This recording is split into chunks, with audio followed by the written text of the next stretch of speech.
Alright everybody, welcome back to Conqueror and Commander. Today we're going to be talking about my Vorel of the Hull Clade deck. Um, Down in the video description I'll go ahead and put a link to the deck list. It should come up like this. It's going to be at puremtgo.com and it'll be nice and neat and you guys can check it out. There it is. This Vorel deck came about because of a comment a while back on my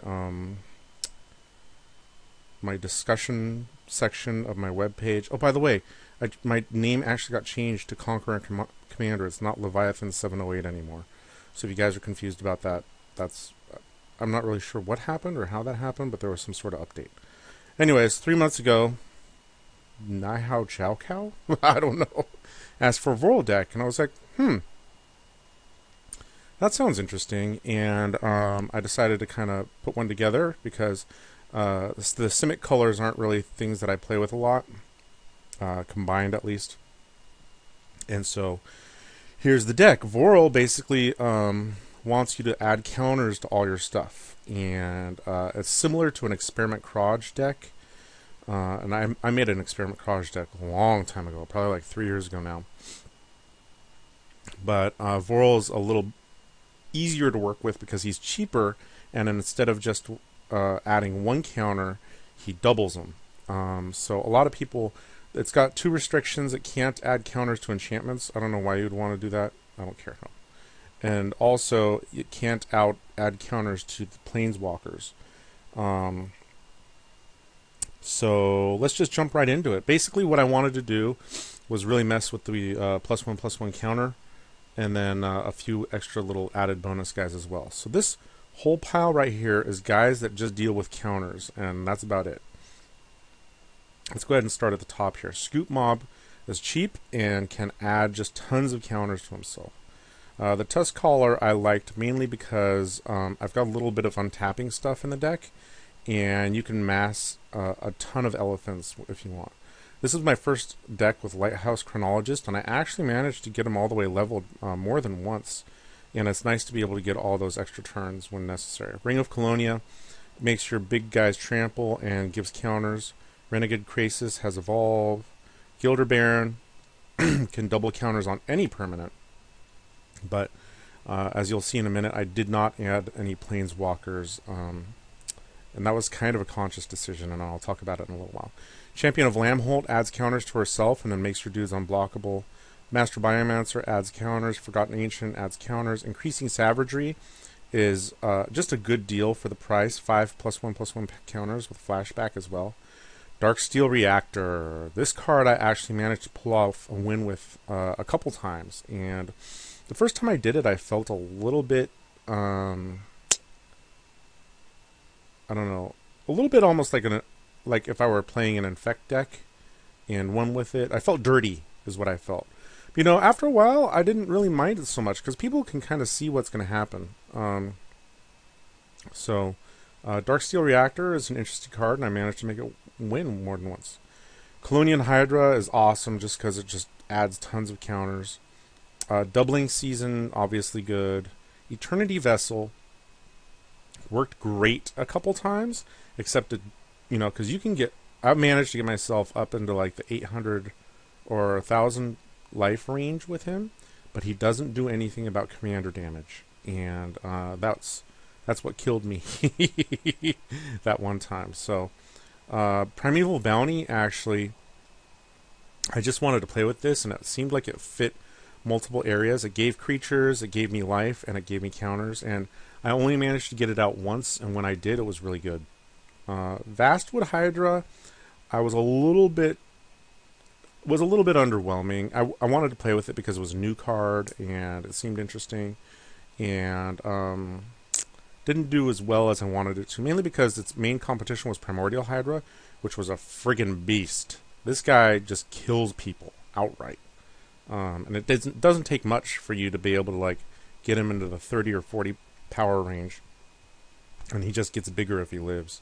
So he's awesome. So these are all the guys. Now there's other cards that have +1/+1 counters, but they have other uses as well, and I put those in the other use other use pile. First up is all my card draw. Zamet Guildmage. You know, it's funny. I didn't really use his first ability very much, but I did use his second ability a lot to remove the counters to draw cards. That worked really well. The same with Give and Take. I did use this both sides of this guy once, but most of the time I used him to draw cards as well. Cold-Eyed Selkie is just a fun card that I liked having previously, and the ability to put any number of counters on him. There's always somebody playing blue, and putting counters on him just means that you can island walk over him. Tezzeret's Gambit is draw and proliferate. When I first put this deck together, it had a much bigger proliferate component, and I ended up taking almost all of it out.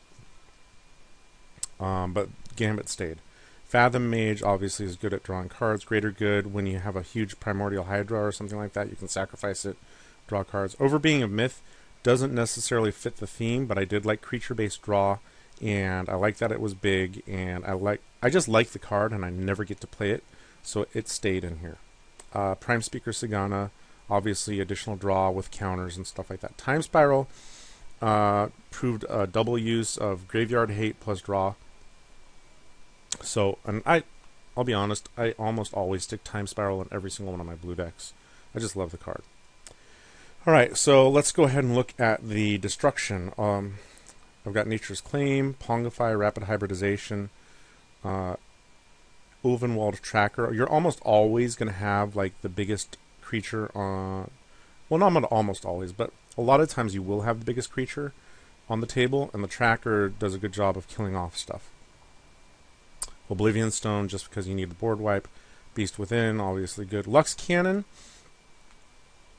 seemed like it would be good. Didn't work out as well as I wanted it to in practice. I only managed to kill something once. The one time when I got a decent amount of counters on it fairly quickly, it got blown up pretty quick. So I'm not sure about this one. I guess it could be replaced with something else that, like, I don't know. Desert Twister? I don't know. Trigon Predator, always good. I do not have the Modern Masters art. People were like bullying me for that one. Wood Ripper is kind of an unsung hero. He's got a big butt, and he can blow up a bunch of artifacts. Acidic Slime obviously does the same thing. This deck is not... I guess I should just note this early on. This deck doesn't have any tutors. It doesn't have Mystical Tutor. It doesn't have Survival of the Fittest. It was kind of done on purpose. If you wanted to kick this up a notch, I would stick both of those cards in here. But I had fun with it the way it was. The reason I thought about the tutors is because technically it does have tutors in the form of land search. This is all my mana help. Soul Ring, Gyre Sage, another +1/+1 counter creature. Nature's Lore and 3 Visits, Cultivate, Kadama's Reach, Search for Tomorrow. Fertilid, which you can actually use real well if you put a bunch of counters on it. And Oracle Moldiah. I've got 2 forms of Recursion, Eternal Witness and Genesis on top of Time Spiral as well. I do have 5 counter spells. This is the most amount of counter spells I think I've ever played in a deck. Void Slime is just versatile. Plasma Capture I wanted to play with because it seemed like a cool new card. And it actually worked well for me once or twice. Mana Drain is very good. Counterspell is a cheap counterspell. And Draining Welk, you know, if it comes out with a lot of +1/+1 counters and you can double them up, it can hit really hard. On top of that, we've got ways to get multiple uses out of Vorel or even any other card that taps or anything like that. There's Illusionist Bracers, Puppet Strings, which is good at tapping down other creatures as well. Seedborn Muse, which is just a bomb in the deck. Rings of Bright Hearth and Thousand Year Elixir are all really good at that. Finally, we got my kind of like good stuff inclusions. Phyrexian Metamorph is just good at copying stuff. Spike Weaver is kind of an unsung hero in the deck. Being able to sit back and fog continuously is very nice. And even if you don't have Voral out there and you manage to get like Ring of Colonia on him, it works out really well. And people get really frustrated if you have Spike Weaver out with what was it, Darksteel Reactor. It's just a good card. Viral Drake, again, I had more of a proliferate theme early on. I'm not 100% sure it needs to be in here, but it's good with extra mana. Cyclonic Rift is just good, and then Swiftfoot Boots means that you can stick it on your Primordial Hydra and still double up the counters on it with Voral. So that's all the good stuff here. You know, like honestly, I think a couple of cards that could go out would be like Viral Drake and I don't know, maybe Lux Cannon or something like that. The reason I bring this up is because I get really greedy with the mana base in this deck. I only have 35 lands in this deck, and that's the lowest amount of lands I've ever played with, and I do not recommend it. It's just too few, I'll be honest. But I ended up doing okay with it, and it did all right, you know. So let's just take a look at the lands. I've got Ancient Tomb. I've got all the fetch lands that grab the colors I need. And then, you know, a bunch of islands. Manamo is actually another untapper. It should be over here. And then Oran Reef is another +1/+1 counter card over here. Alchemist's Refuge is just a good stuff inclusion and worked really well. Mirren, when you have those really big cards and or creatures and you need life, you might as well sacrifice them. Novagen, I don't think I ever drew it, honestly. Seems like it'd be okay. Strip Mine is good. Everflowing Chalice could add a lot of mana. And then Mana Crypt. So that's the deck, you know. Let's just take a look at some of the stats here real quick.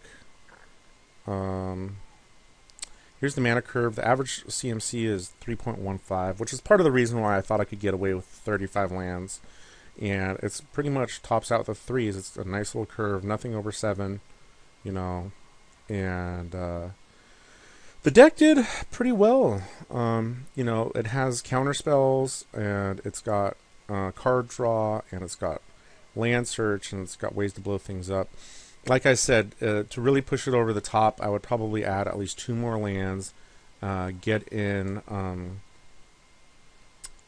Survival of the Fittest and Mystical Tutor, and maybe one other tutor, whatever you can find. One thing you may note is that there are no graft cards in the deck. My initial version had a bunch of graft cards that could be good, like Cytoplast Rootkin, Novagen Sages, you know, Sporeback Troll. A couple of these guys could actually be good. Plaxicaster Frogling.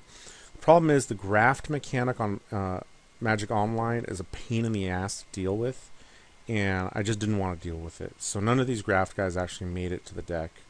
Oh yeah, Vigian Graft Mage to untap, you know, Vorel or something like that would be awesome. So yeah, you know, I cut out all the graft. I really cut back on a lot of the proliferate. There's not much proliferate in here as well. But, you know, it has the ability to make huge dudes. It has the ability to take extra turns. And I had a lot of fun with the deck.